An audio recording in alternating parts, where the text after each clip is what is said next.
You're listening to the Reconditioned podcast, and on this episode, I speak to Lauren Cadillac about how we can use intuitive eating to help us get back to a place of body acceptance. So keep listening for all things wellness and growth.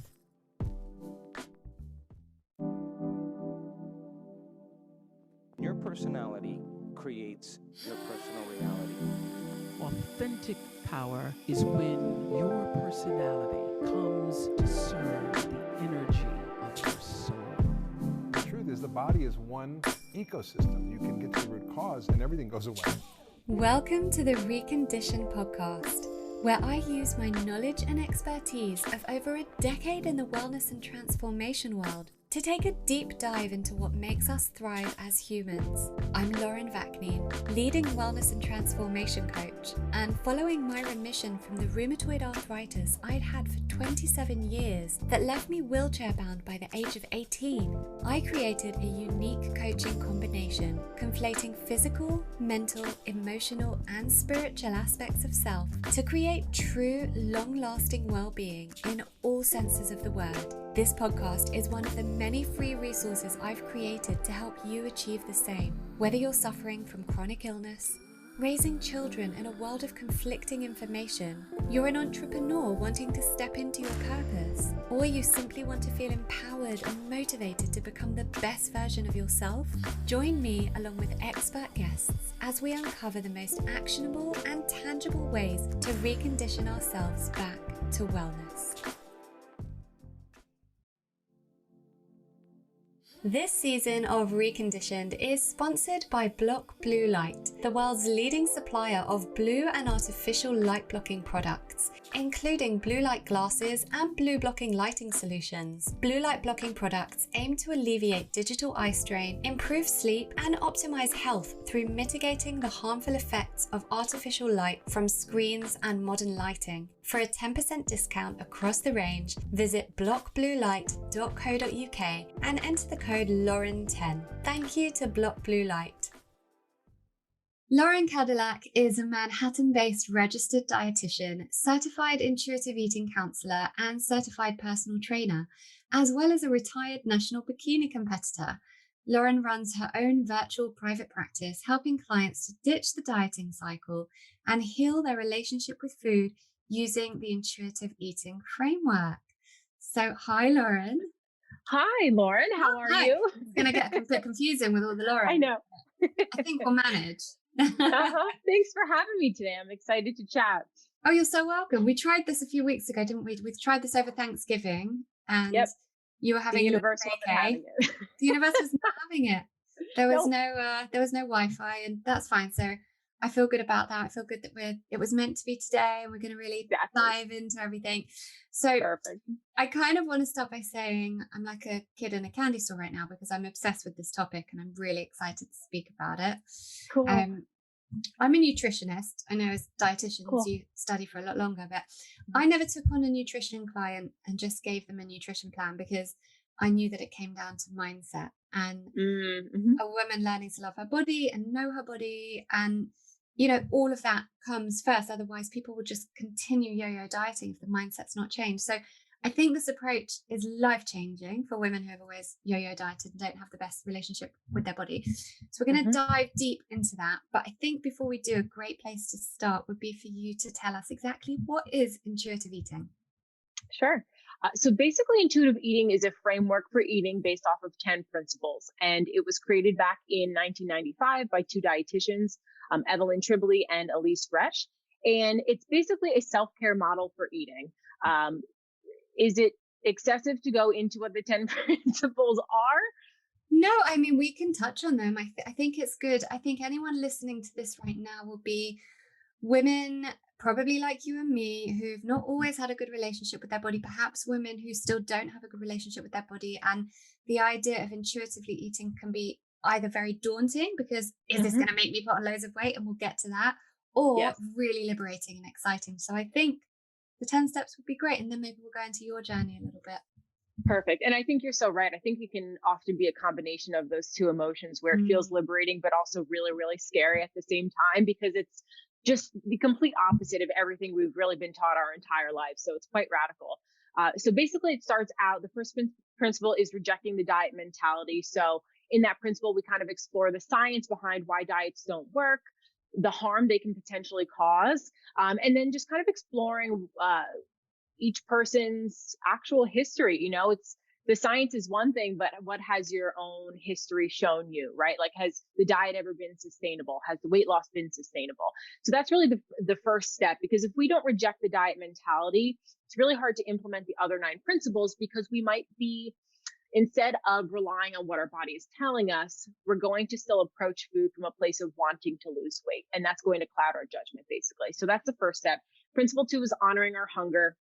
Pretty straightforward as to what that means, but it is placed second in this process because the whole process is a dynamic interplay of instinct, emotion, and rational thought. And it's not really possible to think rationally if our brains are not receiving adequate glucose. So that's why honoring our hunger is principle 2. Principle 3 is making peace with food. This is a big one. So getting rid of that good food, bad food dichotomy, getting rid of the morality around food. You know, you're not a good person for eating one thing and a bad person for eating another. You know, with every diet that we try, there's always a list of eat this, not that.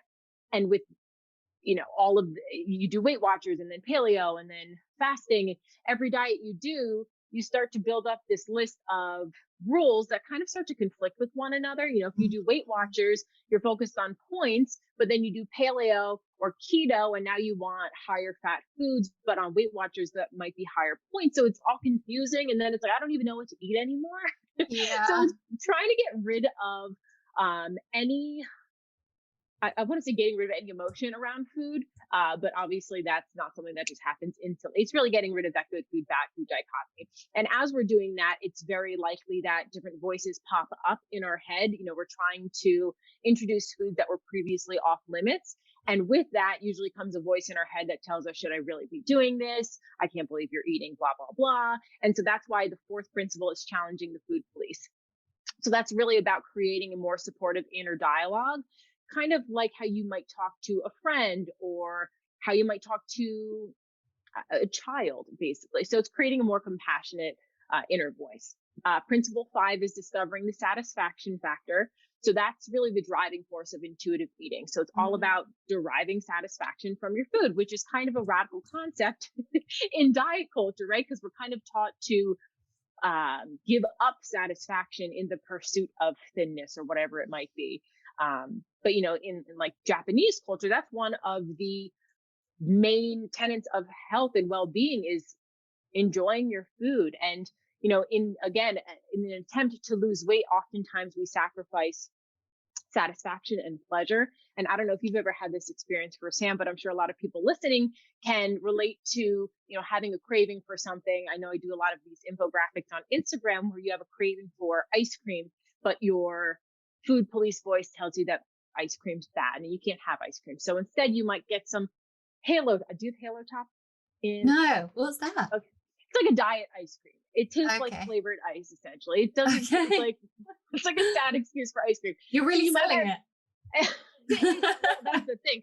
When you're dieting, it might kind of seem like, oh, let me try this thing, but then you have the real version of ice cream. You're like, okay, this tastes nothing like it. But basically what I'm trying to say is you reach for a substitute and then that substitute doesn't satisfy. So you reach for something else and then that doesn't satisfy, and something else and something else. And then you might have the experience of, well, I just ate all of these things, so I blew it. So why not just have the thing in the first place? Versus I'm craving X, let me have that in a satisfying way. What does that mean? Eating in a satisfying environment. It means leaving the table comfortably full. So that's the 5th principle. Principle 6 is feeling our fullness. Kind of straightforward with what that means, but that hunger and fullness, that's kind of our body's way of auto-regulating our food intake. We're kind of taught that we need to portion control things. Otherwise, you will just eat indefinitely. And that's just not the case. So that principle is really about getting rid of obstacles that get in the way of being able to hear our fullness cues. Principle 7 is coping with our emotions with kindness. So coming up with some other coping mechanisms, making sure that other areas of our lives are tended to. You know, it's fine to cope with food from time to time. We just don't want that to be our only coping mechanism, because it's not going to fix the original source of that negative emotion, right? It might temporarily, but eventually, you know, if there's a project at work that you really need to get done, eating might offer you some type of avoidance from that, but eventually you have to get that project done. And now you might have the discomfort of the anxiety or fear about doing that project, and the discomfort of eating beyond what your body needed in that moment if you weren't hungry, right? So again, kind of coming up with some other coping mechanisms. Principle 8 is all about respecting our body. So getting away from the scale, wearing clothes that are comfortable, talking kindly to ourselves, not body bashing, trying not to compare ourselves to others. This is usually the principle that I find takes a bit longer because it's the body image piece of things. We obviously have mechanisms within our body to try to auto-regulate our food intake, but we don't have those same kind of mechanisms when it comes to our body image. So I think that's why it takes a little bit longer. Principle 9 is movement, feel the difference. So that's all about engaging in movement because you actually enjoy it versus because you feel like you have to just to burn calories.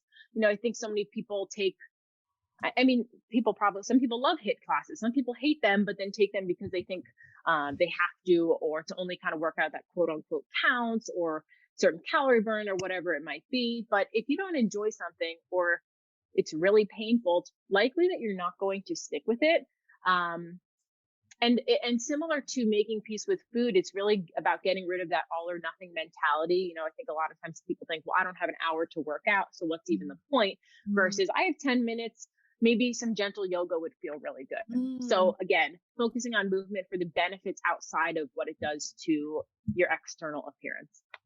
And then principle 10 is honoring our health using gentle nutrition. I think on Instagram and social media, you see a lot of pictures of intuitive eating, you know, cupcakes or pizza or whatever it might be. And I think it gets misinterpreted as there's no focus on health whatsoever. It's just eat whatever you want, whenever you want, with no regard for how you feel or health or anything. And that just couldn't be further from the truth. There's a whole principle dedicated to it. We just save it for the end because if we talk about it too early on, it can get seen through that dieting lens, that all or nothing lens. So 1 through 9 is kind of really laying that foundation to make sure that the relationship with food is really strong and stable. And then from there, we can kind of add on the nutrition stuff.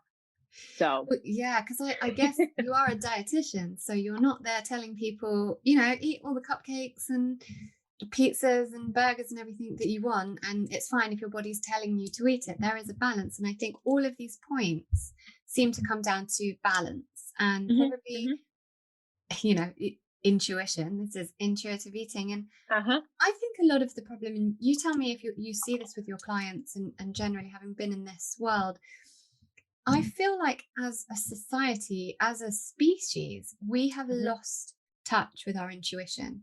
We have forgotten how to follow our intuition. I see it with parents, you know, with mums and, you know, new mums often. And, you know, it happened to me as well. But we don't use our intuition with our bodies in parenthood and anything. What do the books tell us to do? That's what we'll do. And so we've stopped actually learning exactly how to tap into it. What is my intuition telling me?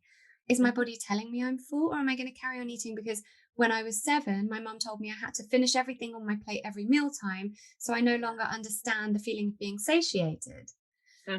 So it's just kind of coming back to this awareness, this bodily awareness. Yes. And that's like the driving force of this. It's about interoceptive awareness, being able to sense the cues that our body is giving us. And we're so cut off from that because I think we spend so much time up here, like in our heads, thinking about things of they told me to do this and she said that and blah, blah, blah, versus like, you know, my handle is Feel Good Dietitian. And when I say feel, I mean, like, how do you physically feel? And a lot of times very early on in the process for a lot of clients, there is a very big disconnect between like the brain and the body. It's like being able to even describe what fullness or hunger looks like or feels like is very challenging for a lot of people. And I think as the example that you gave, we're taught from a very young age that we can't trust our bodies, right? Like, I'm full. No, you have to finish everything on your plate. And that kind of starts to erode the self-trust that we have in our bodies. Or even, you know, kids want to eat at 4 o'clock, but the mum's like, well, no, dinner's at 5:30. Well, the kid's hungry. That from a conscious parenting perspective is let the child understand their body and have autonomy over their body. And if they do that, and it really comes down, it really feeds nicely into this. No, we're not talking about parenting, but for anyone that does have children, I think this is important, that we're raising a generation of children who understand the cues that their bodies are telling them. And, you know, most of that, it's tiredness, it's sleep and it's food, you know? If the child is hungry, let them eat. And if the child is full, allow them to stop. Yeah, I agree 100%. And I think that's kind of the motivating factor for a lot of the people that I work with is they grew up in a home where that wasn't the case. It was, they were put on diets at age 7, 8, 9, 5 even, you know, and it's like, I know what that did to me. And I've been dieting since then, and I don't want to pass that along to my kids. And so it's really cool to see all of these people wanting to break that cycle, you know, because I mean, no parent ever does that intentionally, where they're like intentionally causing harm to the child, right? Like no, it's all conditioning. It's the way we've been conditioned and the way our parents have been conditioned and the way they were conditioned. And, you know, so everything on your plate. And that's very much like a wartime parent thing, you know, like our parents were brought up with the war generation parents who didn't have enough food, and so it was eat everything on your plate, but you don't know the next time that you'll eat, or you know. Yes, which is interesting because that mirrors the diet mentality of, if there's a diet around the corner, I have to eat everything now. It's like that Last Supper eating, like, well, I'm not going to be able to eat it later, so I have to eat it all now. And some people kind of perpetually live in that Last Supper mentality because they think that they're going to have to go on a diet. So or if it's amazing what deprivation does. Or if you come from a family where, you know, there was like maybe loads of kids, and so there was a certain amount, and whoever you had to take quickly to get enough. And so, you know, there was, and so you still do that. And actually, I do a lot of stuff with ancestral healing, and kind of speaking about the generational aspect of it. I do think there's an ancestral aspect there. You know, I mean, you know, from ancestrally with, excuse me, I see it with friends whose families were in the Holocaust. And, you know, a family friend of ours never left the house. He was in the Holocaust, he was in Auschwitz, never left the house after that without having a piece of bread in his pocket. So his children and subsequently his grandchildren do the same. I'm not saying they go out of the house with a piece of bread in their pocket, but whatever their version of that is. You know, me and my sister spoke about this a lot, from how we were raised. And again, you know, we didn't have the Holocaust side of things there, but my sister and I were laughing about this when we were really delving into it, how we never left the house without a snack because we were kind of scared of being hungry. Now, I live in London. There's food everywhere. You know, why am I scared of being out of the house without food? So that was like a journey of realizing and acknowledging that I was doing that. Speaking of journeys, let's go into yours, because I really want to know how you got into this. It is like, it's quite the journey. It's funny. I'll have, you know, dietetic students DM me on Instagram and ask, like, how did you become an intuitive? Like, what path did you take? I'm like, don't do, I mean, I don't regret anything that I've done, but it was a very windy road to kind of figure out what I wanted to do and where I wanted to be. So basically, I struggled with like eating when I was like 14, 15, you know, I got really into calories and there was stuff going on there, which kind of led me to want to go to college to study nutrition, as I think a lot of dietitians do. So I became a dietitian. I started working in the clinical setting. I didn't love that. I had a friend that was a personal trainer at the time, and he knew that I wasn't really loving that job. And so he suggested that I try bodybuilding as a way to potentially change the path of my career. So I started doing that.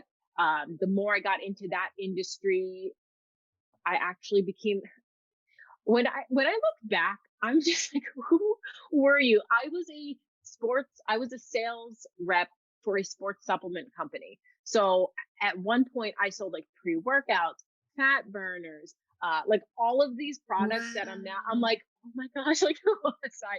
So I started that job. I quit my job at the hospital.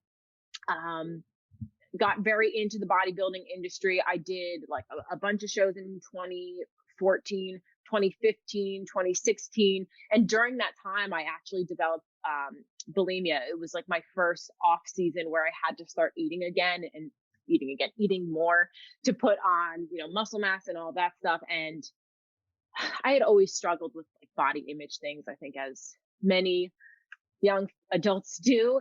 And it was really the first time that I had seen my body change in such a drastic way, and the attention that I got from it, and the praise, and just like the sense of control.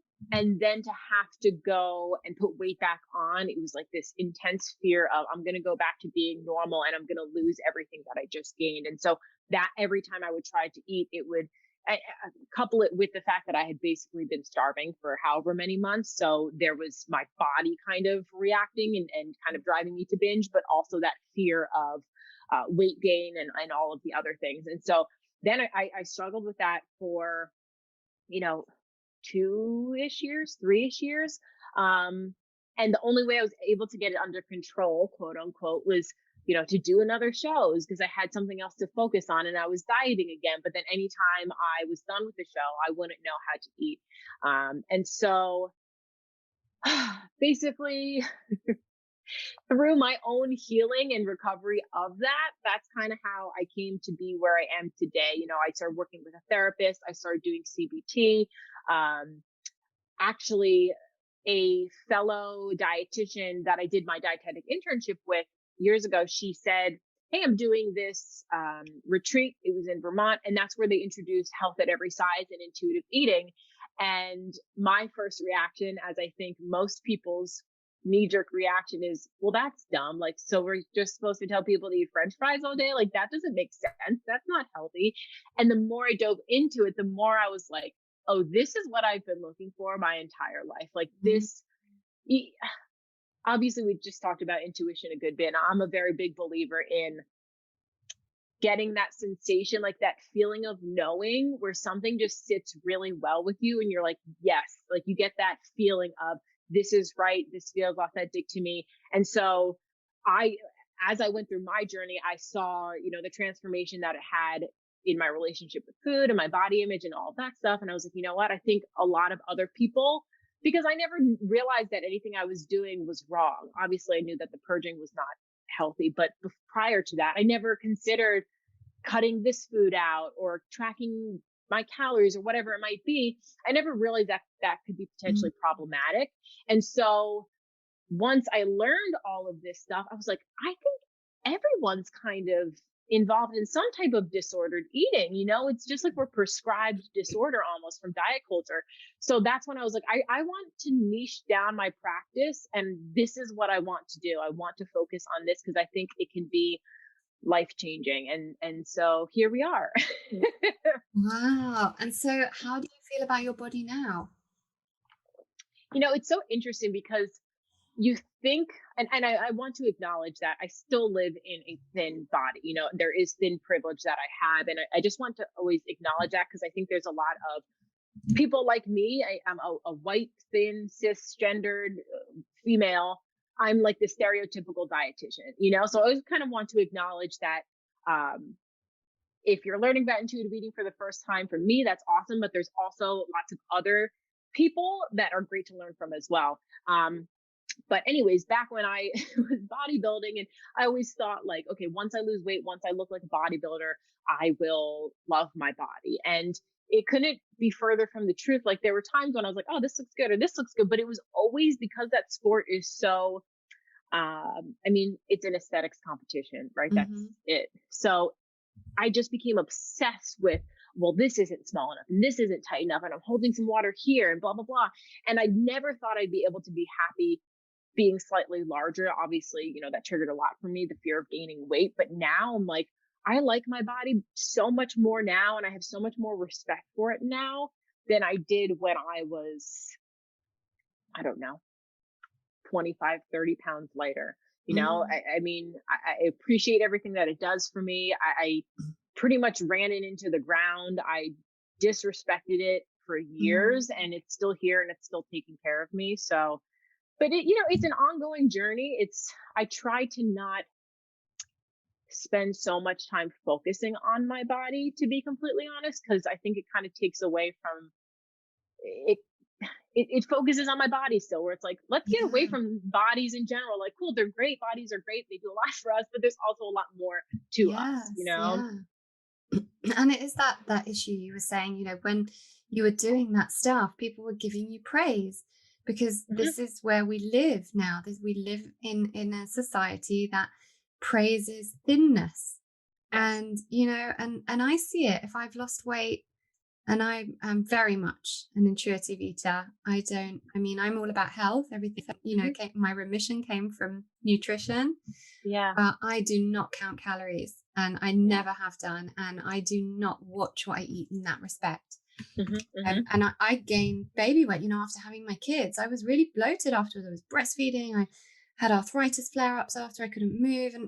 And then I got better and I lost weight. Oh my God, you're so thin. And I have said to a few people who found it very strange and got a bit offended by me, that's not a compliment. Please don't use that as a compliment. You can say you look nice. Yeah. You look really good. You look healthy.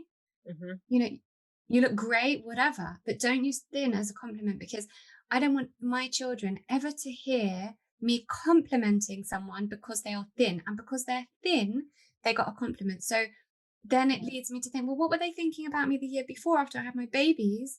And I was nourishing them with my own body, and I had birthed them with this body, but I didn't get that same compliment. They didn't say, well done, you're amazing. You grew a human. You birthed it, nourishing it with your own body. No. What were they looking at me thinking? Well, you're a bit fat now. I never want my children to hear me ever complimenting someone based on thinness. And I stop someone anytime they say that, and they get offended, you know? Yeah, because I think people think that they are giving a compliment. And again, I don't think anyone's intentionally trying to cause harm. No.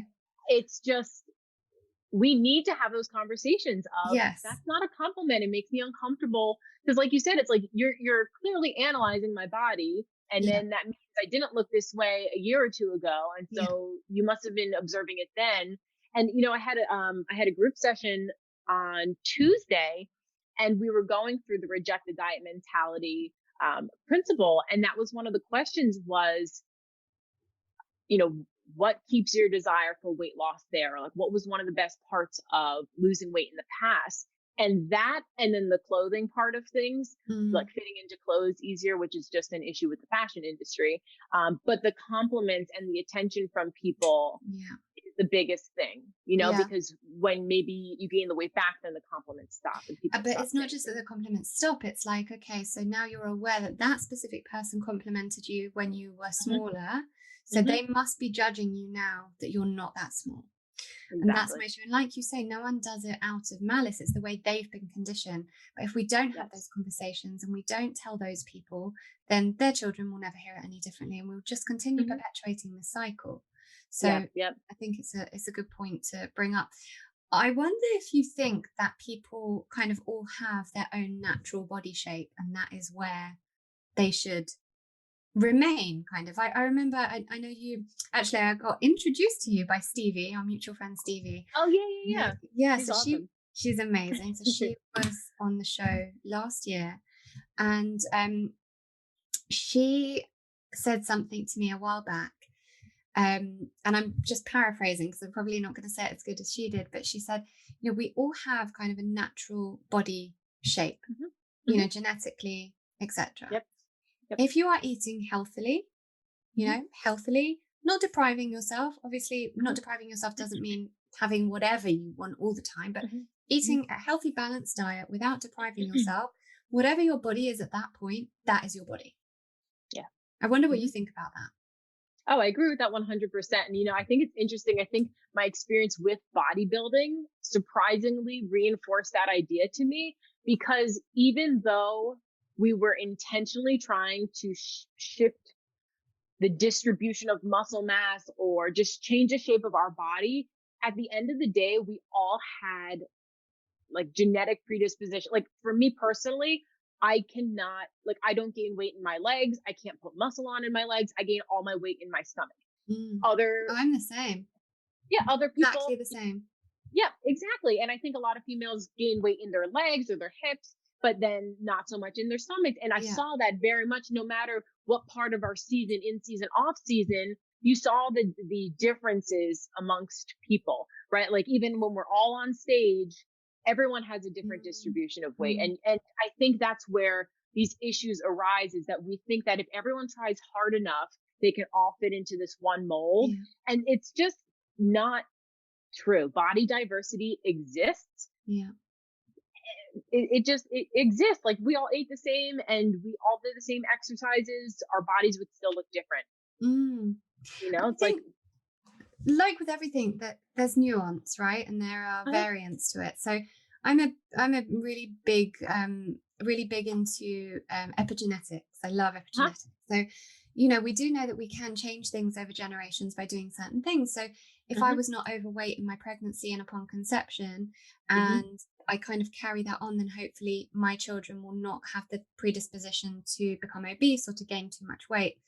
And there are many variants to it, but equally, we do have genetic predispositions to the way our bodies are built, you know, ancestrally and genetically. And I just wonder kind of how we come to terms with that and how we become okay. Like you say, you hold weight on your stomach. I'm the same.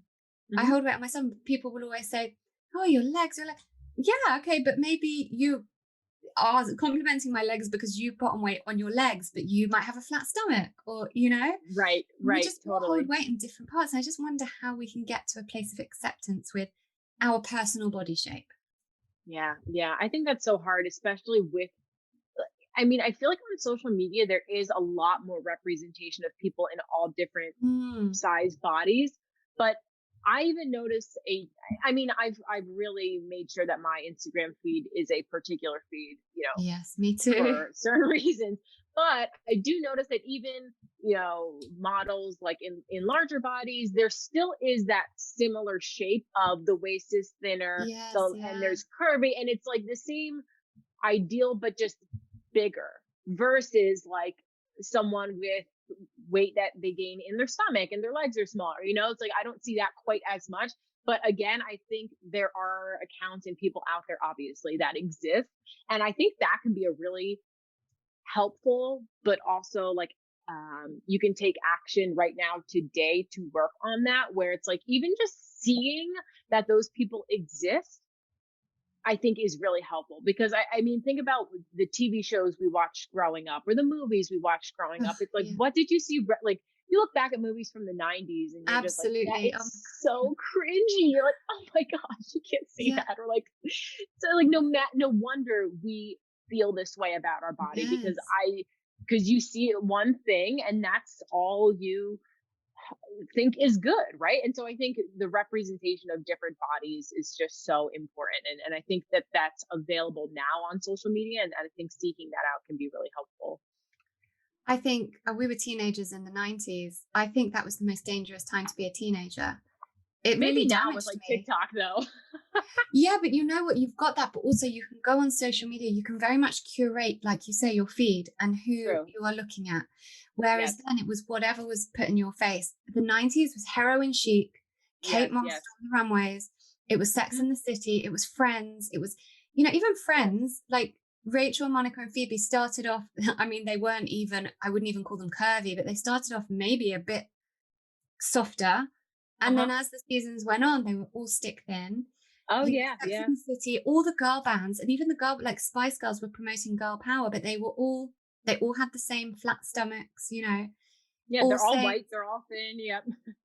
And that was the 90s. That's what we were seeing, and there was no one else to see. I remember even presenters, like radio presenters. They're on the radio. I would go to live radio shows on the weekend, like pop shows in London. Yeah. And the radio presenters, the radio DJs, and they all looked the same as well, you know. And that damaged me so much. I think, you know, teenagers now do have the choice. And I think one thing parents can take action with is just kind of watching who your children are following. Because now we do have that choice. And I think that helps. Yes, I agree. And I think also too, not only was there a specific type of person represented, but when someone in a bigger body was represented, it was presented in a way that they were like the sad friend or the person that just ate all the time, or like I'm thinking of like Austin Powers, like Fat Bastard, or like all of these like characters, or even like Fat Monica, where you watch Friends and you're like, she's not even big. Like she's like maybe compared to like Monica on the regular, like in her regular role, but like she's not even that big. Like it's just the representation of what a fat person was in those times was so damaging as well. You know, it wasn't just like it wasn't a neutral role. It always carried some negative connotation with it. And I think with those things like that, and then things like the show, like My 600-Pound Story, it's like there's no positive representation of people living their lives in larger bodies. So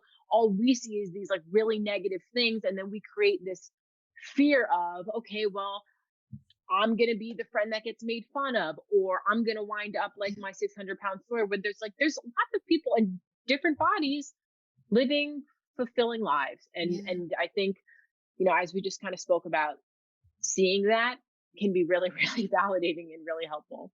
Well, I'm not sure how far we've come, because if you think about it, you know, Hollywood movies, there's no larger girls that are the lead role, the starlet. You know, the Hollywood starlet is still, you know, Jennifer, what's her name? And can't even think of any of the names now. What's her name? Jennifer. They're all the Jennifers. Lauren, Aniston.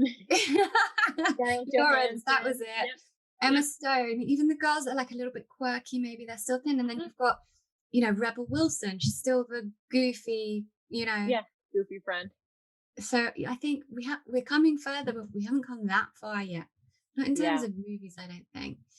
I agree. I mean, even watching TV now, I'm just like, I get a little irritated. I think because I know the harm that it caused me, and like the pain that I went through for a lot of years. Like, obviously it wasn't just from watching one TV show, but like I'll watch shows now and I'm like, did you watch Schitt's Creek? Did you watch that? No, I haven't watched that one. No, I've heard it's really good. It's pretty good. So basically, like, they're like millionaires, they lose all their money, they move to this really small town. And, you know, it's just like so unrealistic. Like all of these shows where you're like, no one looks like this. Not to mention, there's not a bar full of people that look like this. You know what I mean? It's just the people that we see. You're so right. Like we're not saying like politically incorrect things anymore, but there still needs to be changes. Yeah.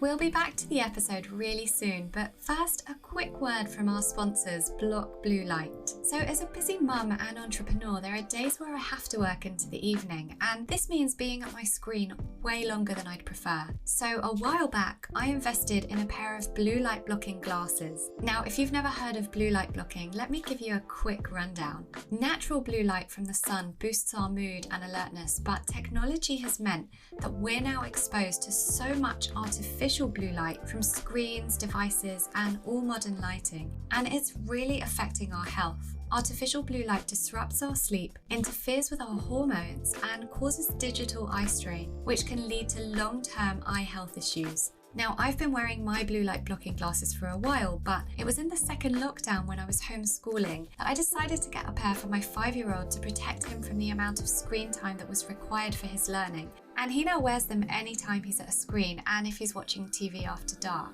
We got them from Block Blue Light, who are the world's leading supplier of blue and artificial light blocking products. I chose them above some of the other brands because they're dedicated to delivering the world's most optimal and science-backed blue light glasses and blue blocking lighting solutions like light bulbs. Some benefits you might notice instantly are improved sleep, less headaches, less migraines if you suffer from them, less eye strain, and a genuine boost in your well-being as your body adjusts back to its natural circadian rhythms. And let me tell you, since wearing these glasses, it's the first time in his whole 5 years that my son has slept past 7 a.m. And my most recent revelation with Block Blue Light has been their fit over glasses, because I wear glasses for TV and computer and was finding it hard to wear both. But the fit over glasses are designed to slip right over your normal glasses without any heaviness or strain, so you get the best of both worlds. So to check out all of Block Blue Light's incredible health boosting products, including day and nighttime glasses, blue light blocking light bulbs, and 100% light blocking sleep masks to help you into a deeper sleep, visit blockbluelight.co.uk and use the code Lauren10 for a 10% discount. That's blockbluelight.co.uk and use the code Lauren10. Thank you to Block Blue Light. People who are listening now, who this is new to them, are probably still thinking what we touched on earlier, which is, if I intuitively eat, I'm just going to put on loads of weight. So let's go there a bit. What do you teach your clients in regards to that? Yeah, well, I think that's probably everyone's number one fear, is that if I allow myself to eat what I want, I'll just eat everything. I'll never stop eating. And then I'll just gain a bunch of weight until I eventually die. And I just tell people, first and foremost, by starting intuitive eating, you're not suddenly going to flip the switch and then no longer care about your weight anymore. Like, if you dieted your whole life, you've lived in this culture where we've been taught that thin is better. The desire to lose weight will probably still be there. But I always tell my clients, you can hold on to that desire if you'd like. Can we put it on the back burner though? Can we place it to the side for now? Because again, like I said before, if you're still acting with that intention, it's going to interfere with this process. So you can still have that desire if you like, but just let's not act on it if that's possible. Then I always tell people, as you go through this process, you're probably going to go through a little bit of a honeymoon phase.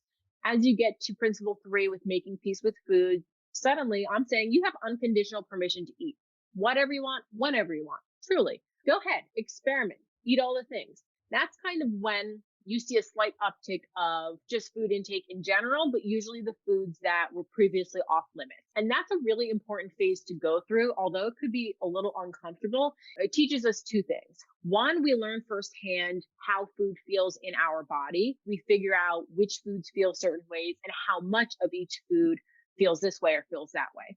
What it also does is it takes the allure away from certain foods. Like if you did keto, for example, you can't have carbs or not that many, right? So maybe something like a cupcake or brownies seems like, oh my gosh, I'm going to eat all the brownies. Well, fruit seems like crazy if you're in the keto diet.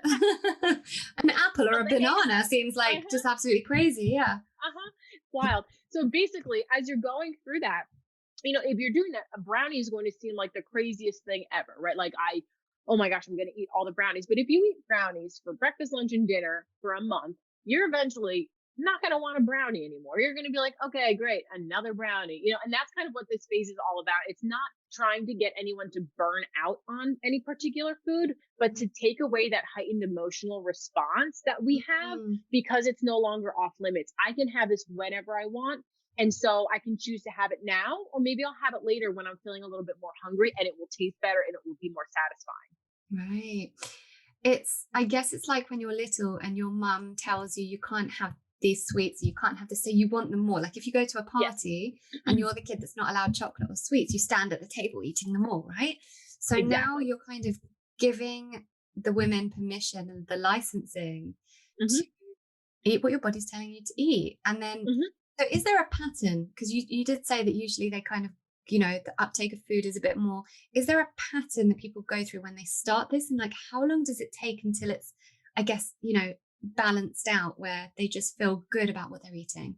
Yeah. Well, I think it's so individualized. It really has a lot to do with, if someone's dieted for 5 years versus for 30 years, you would think that the person that's only been dieting a shorter time, things would probably change a bit quicker, but that's not the case for everyone. Like everyone is so different. But the pattern I usually see in relation to the food is that you see that uptick and then eventually your body starts to crave just variety, right? It starts to crave things that were maybe prescribed on a certain diet. Like in the beginning of the process, you're like, I'm never going to eat carrots or celery ever again because I had to eat those, whatever. And then as you go through, maybe you're having all of your off limit foods, and then suddenly your body starts to crave just different things. And hey, maybe you want a carrot one day, maybe you want some celery the other day. Personally, I hate celery, but just giving an example. So to give a timeline on that, I don't want to do that because I don't want to discourage anyone listening that might be on their own journey. That's like, well, I'm this many months in and that hasn't happened for me yet. So, I think a lot of people have this concern that they're doing intuitive eating wrong, quote unquote, because a diet is, here's this list of rules to follow or to break, Whereas intuitive eating is really a process and a journey, and you can't really get it wrong, because if you do something that doesn't feel good, that's just data and that's just information, right? So you're constantly learning and you're constantly gathering data about your body. So again, I do normally see a honeymoon phase kind of followed by this balancing out of things. I would say, I mean, I work with my clients over the course of 5 months. By the end of the 5 months, I would say they all are pretty confident in, having the tools to do this work on their own. Obviously, it becomes more automatic the longer that you do it. But it's kind of like anything else. I think it's kind of like yoga too, where you keep practicing at it and you keep exploring and you keep learning more. And if you stop doing yoga, you're probably not going to be as proficient in eagle pose or whatever. I don't even know if that's a thing. So if you go back to dieting, it might take you some time to get back into intuitive eating. And so all I'm trying to say is that it really is a journey, and it looks different for everyone. And it really depends on what you're doing. Like for me personally, like I didn't work with anyone, and I think it took me a lot longer than I think it does for a lot of my clients, because I was trying to figure things out on my own. I'm like, is this normal? Is it not normal? Should I be doing this? Is this what I should expect? I don't know. And it was like a lot of back and forth, versus when you have someone that's like, nope, that's part of this, keep going. Or why don't we try exploring this? It really expedites the process. So I think it really depends on what kind of journey people are on and their support system too. And how many women do you have on your group at a time? So for my groups, I have 4 groups running right now. There's anywhere from 6 to 12 people in each one. And then I work one-on-one with people as well. So do the women support each other in the group as they're going along the 5 months? And that's part of the process? Yeah, it's really nice. And I honestly think that's one of the biggest components of this is I have them all on like a group chat type of thing through the platform that I use for the whole program. There's a big chat box, and everyone set their intention. They will ask for support with certain things, so they'll share different wins. One group is even doing like a holiday gift exchange. I was like, oh my gosh, that's so nice. So yeah, because it's really a very personal thing, isn't it? It's like a really something. If you're a woman and you have been dealing with this your whole life, it's been a lifelong thing, and all of a sudden you're making this change, the people that are going through that with you are going to become your friends for life. I would reckon at least a few of them anyway. Completely. And I think it's the type of thing where when you're when you're struggling with it, it feels very isolating, and it feels like you're the only one, and like everyone else has it figured out. How come I can't figure it out? And then suddenly you're in a Zoom room with 10 other people describing like exactly how you might feel about something. And it's very validating, I think. As much as you don't want other people to struggle, I think it's comforting to know like, hey, I'm not alone in this, and I really do have a support system here for me. Yeah. It sounds brilliant. It sounds great. Obviously, I'm going to put all the details for your coaching and your groups and everything in the show notes so people can look it up, because I just think so many of us need this. But, kind of going back to food, because you are a dietitian, certain foods boost our moods. And so I think, I wonder what you think about if we do eat more of those good foods, then you want to eat more good foods anyway, right? And then you do end up getting, I guess, the body you want. Because, I've always gone about it when people come to me, like I said, I've never taken on a nutrition client for nutrition. Never. And I never will, because my process is very, it's a combination of, health and mindset and all of that stuff. And I am a big believer that when you give your body the things it wants, everything else follows. You start to look good. Your hair looks good, your skin looks good. So when people say, I really need something to make my skin better, well, what are you eating? What else are you doing? What water are you drinking? There's like a whole process. It's not like just rub on a cream and everything will be fixed. So I think it's the same with this, and I've always said that to people, however much weight you want to lose, let's start from the top. Because if you are eating foods that make you feel better about yourself and you're eating for health, the weight falls off anyway. Yeah, I would agree with that partially, but I think some people do, like, I don't think that happens for everyone. I think some people, especially if they've been on lots of diets, we know that dieting really raises our set point. So while I think that can happen for a lot of people, I think some people, I don't know. I don't think it happens for everyone. I think it definitely obviously impacts mood for sure. I mean, obviously we know things like omega-3s and all the different vitamins and stuff. And I'm not trying to minimize that nutrition plays a role in all of those things. But I think just by focusing on how you feel, and again, going back to that intuition piece of things, where it's like when I'm doing things that feel good in my body, then that momentum kind of continues, right? Yeah. And it kind of takes. But that's what I mean by health.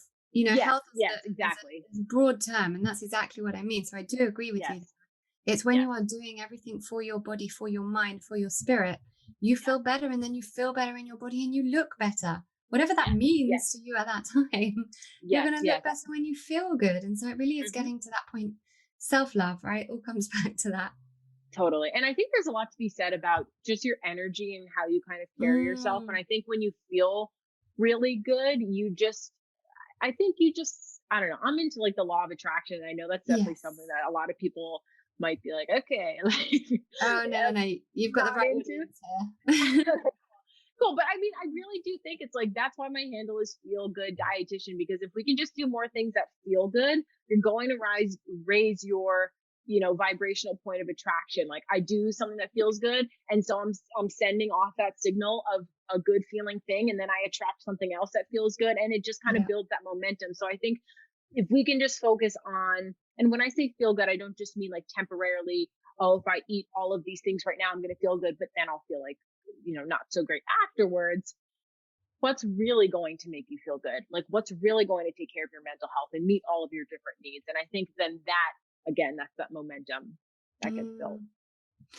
Yeah. It's I think this is such a great concept. I mean, it's pretty life-changing, I think, for anyone who struggled with weight long term, or with their body image. There was a quote actually that I came across when I was researching for this that said 80% of weight lost from dieting is gained again within 5 years of being lost. Yeah. So it's kind of like, then if that's 80%, let's assume that if it's such a huge majority, we're going to fall in that majority. Why would we continue following that pattern? There must be another way. Yep. I mean, that's actually one of the statistics that we visit with the first principle.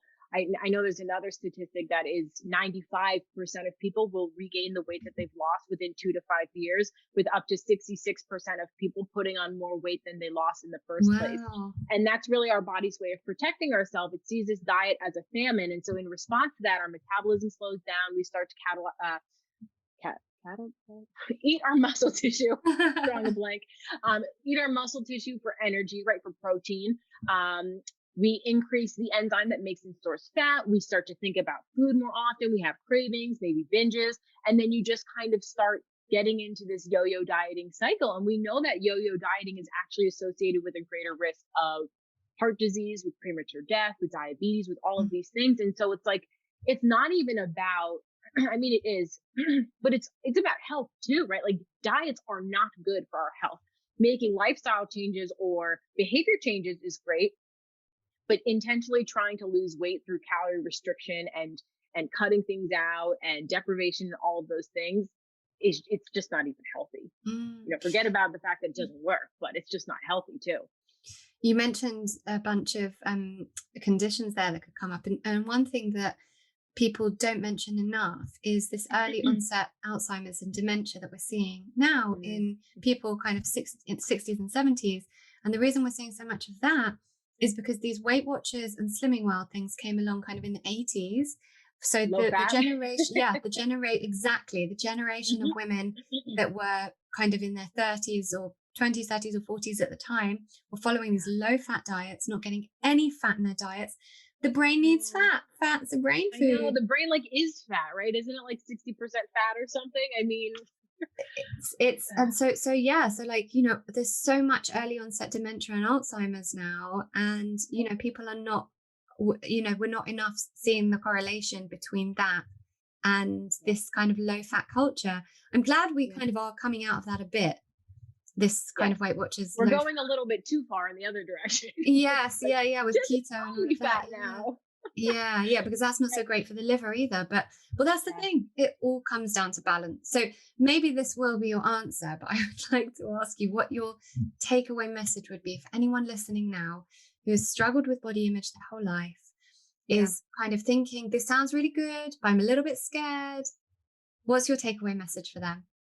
My takeaway message would just be, why not just do some exploration, right? Like if you've tried everything else in the past, dieting will always be there. In 20 years, there'll be some other type of keto resembling diet, like it was Atkins, now it's keto. Like there will be something else and there will always be dieting to go back to. But if it hasn't worked so far, that's the definition of insanity, right? Like doing the same thing over and over again and expecting different results. But they're very convincing. There's $72 billion of the dieting industry messaging convincing us that like this one's different, but it's kind of all the same. And I know I fell victim to that as well. So why not explore this? And if it's not for you, then it's not for you, and that's completely fine. But again, if you've tried the other things, why not just give this a shot? And so I would say a great place for people to start is just by reading the Intuitive Eating book by Evelyn Tribole and Elise Resch. It's like a green and yellow and white cover. It's the 4th edition. It's on Amazon for like $15, I think. If that's too much, there's a lot of blog articles. If you go to intuitiveeating.com or .org, just put it into Google. You can just do some research that way as well. Amazing. It's funny what you said about the all the books. This one's different, and it does feel like that when you read the books. It's like no, this one is different because, and you could read every single one of those books, and they will all make you feel like this one is different. Yes, because I think they do a very good job of. They give a lot of examples and like life. Like Susan walked into the office and blah, blah, blah, blah, blah. And you're like, I've done that too. Like that sounds exactly like me. So I think as you read through it, you can really, it resonates really well with a lot of people. Yeah. But what it doesn't take into account is that we are all made differently and genetically and all of that stuff. Like every single person is made differently and every single person responds differently to different foods and different lifestyles. And that's why living intuitively in all senses of the word you're going to thrive more because you're living based on your body's own makeup. Yes. But that's why I love the framework, because the framework remains the same, but the way that it's implemented in your life versus my life is going to look different because we just have different needs and different life experiences, right? So it's the same framework, but it's really tailored to the individual too, Amazing.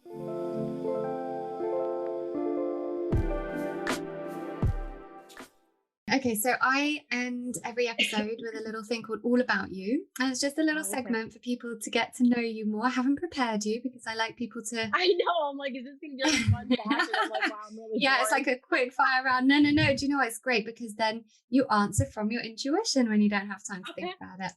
Okay, cool. Okay. So number 1 is, what self-care ritual is integral to making intuitive eating work? Oh, I think that varies from person to person, but I think nourishing your body. I mean, like honoring your hunger. That's why it's the second principle. Like it's not going to work. As I said in the beginning, is like, it's rational thinking is part of this process. And if you're not nourishing your body and you're not eating enough, you're not going to be able to implement the framework. In fact, I mean, if you're someone that's suffering from anorexia, like intuitive eating cannot be the entry point, right? Like we need to make sure that you're eating enough before we even introduce this framework. I mean, maybe you can talk about the principles and stuff, but again, if you're not eating enough, it's not going to really work. So that's my answer. Okay. The number 1 food you'd like everyone to introduce to their diets? Oh man, the food that they've been afraid of and really love to eat. I don't know, whatever it is for that person. Like, I really love blank, but I shouldn't eat it. Just eat it and eat it mindfully and notice the flavors and the textures and the smells and how it feels in your mouth and eat it mindfully and see how that experience is for you. It's funny you said about, really eating it mindfully. I did put this in my notes, but it's something we didn't touch on about the senses. We are humans and we were given these human bodies, however spiritual we may be. And with those bodies, we were given these senses and the enjoyment through the senses, through eating, through food, like you say, the Japanese see that as a big part of I think it's so important. Like my husband and I really make a conscious effort now to eat mindfully. So when we're eating, slowing it down, tasting the food, looking at the food, smelling the food. It's a whole different process. It's like a totally different world when you're doing it like that. Totally. And not to mention that eating distracted or eating in different types of environments impacts the way that we even digest and assimilate our food. I mean, there's studies that I always reference in some of my modules that I guess they had someone drink like a solution of different, it was like a mineral cocktail. And they had someone drink it under calm, peaceful conditions, and they were able to assimilate all the nutrients, whatever. Then they had someone talking in their left ear and in their right ear to mimic a really stressful environment. It went down to zero. They couldn't assimilate anything. So just going to show that there's so much more to, and that's kind of what I was getting at before with like, we're all so different. And there's so many things that like, maybe we don't even consider of like, this person eats under really stressful conditions all the time. And this person's really calm. Right. And so that's going to impact the way that we absorb our nutrients as well. So being mindful, I think that's all about getting out of our heads. And that really just brings us to the present moment. Right. And I think we can kind of all afford to do that more often throughout the day, right? Like we're always on our phones, we're always on our computers. It's to bring ourselves back to the present moment, grounding ourselves, using our senses, I think is really powerful. That's why monks eat in silence, isn't it? Because they're supposed to be able to really nourish their bodies with the food and be mindful and be grateful for the food and let the food do what it's supposed to. There is actually a Hindu quote, again, I'm probably going to get it a bit wrong, but it's chew your drinks and sip your food. As in, and I always think about that when I'm drinking my smoothie in the morning, excuse me, because you can just down the whole smoothie. And actually, unless your mouth has made the saliva and you've taken it slow, there's amazing stuff in that smoothie, but my body's not going to make the most of it if I haven't really drunk it mindfully. Yes. Not to mention like chewing stimulates digestive juices, right? So like that will help break it down as well. Yeah, I think there's a lot to be said with just mindfulness in general. I think that's kind of like the overarching theme of intuitive eating as well. It's like, let's just get back into the present moment and be kind. It's really what it's all about. Yeah, well, life should kind of just be based on that rule, right? This is why I'm no good at quick fire rounds, because I can't do quick. I just go on and off on tangents. I know. Well, real quick, what I was going to say was that's why I think intuitive eating is so great, because it does mirror so many other things just in life in general. And it does end up impacting relationships and career and just personal development and all that stuff, because you're really shifting your belief system and the way that you talk to yourself. So that's it. I'll go on to the next question. Okay, this is a fun one. What would your last supper be? Oh, what would my last supper be? I'm like not one of those people. You know what? I really love truffle fries, but then I also I think it might be, we actually went out for dinner on my birthday this year, and it was these like mini raviolis in this like truffle sauce. That's what it would be. It would be that. Wow, you're really good at this. I cannot just, anyone asks me this question, I can't answer. I am that indecisive person who wants something different on every day. I can't answer. I usually am too, but I was like, that was really, really good. And it was super expensive. So I'm like, not going to get it anytime soon again. So I'm like, that would be it. That sounds yum. Okay. If you were holed up in another lockdown with no TV or internet and you could only choose one book, what would it be? Oh my gosh, that's a hard one. See, I have this thing where I actually really like murder mystery books, but I tend to read a lot of like books related to intuitive eating or like body respect. I do this thing where I buy a book, read half of it, and then buy another book and read half of it. It would probably be some type of murder mystery though, because I do like those, which is kind of weird that we as humans even like reading about that, but that's it gets the imagination going, which is also good for the brain. That's why I like to read fiction, because I love, with what I do, I also love reading nonfiction and about the human brain and about, well-being and everything, but I also love reading fiction, and I think it's really good to give yourself a break to do that, because it activates another part of the brain, doesn't it? Totally. And I find that like a lot of the reading that I do is really for like professional stuff versus just sitting down, relaxing, and like, taking some time for myself. So maybe I'll order myself one of those after this. I always think nonfiction reading is for the daytime and fiction reading is for nighttime. Yes. Good. Yes. To unwind. Yeah, totally. Okay, so last one, just because you and I both grew up in the 90s. First celebrity crush. Oh, you know, I really liked Orlando Bloom from like Pirates of the Caribbean. Do you know who that is? Yeah. Wait, how old are you? I'm 30. I feel like maybe that was like when, you know, that was probably not childhood. That was probably when I was like 12 or 15 or something. Yeah. No, you're a little bit younger than me because I was thinking kind of like that was in the 2000s already, wasn't it? Yes. Like if I. But he's a good crush. Yeah. I'm trying to think of someone like even younger than that. I don't even. I have no idea. Oh, you know what? I always thought that Benny the Jet from The Sandlot. You know that movie? No. Which movie? Benny the Jet Rodriguez. I hope people listening to this appreciate. People listening are just gonna be like, what are they talking about? Why are they talking about celebrity crushes? What is this podcast about? That was about health and growth. No, we just. Or someone might be like, I love The Sandlot, and they'd be like, yeah, I thought that. I just love it. It's just a little bit of fun, you know. People get to know you. We loosen up a bit. Exactly. Okay, I don't know who that is. Let's go with Orlando Bloom because I know who that is. Perfect. Okay.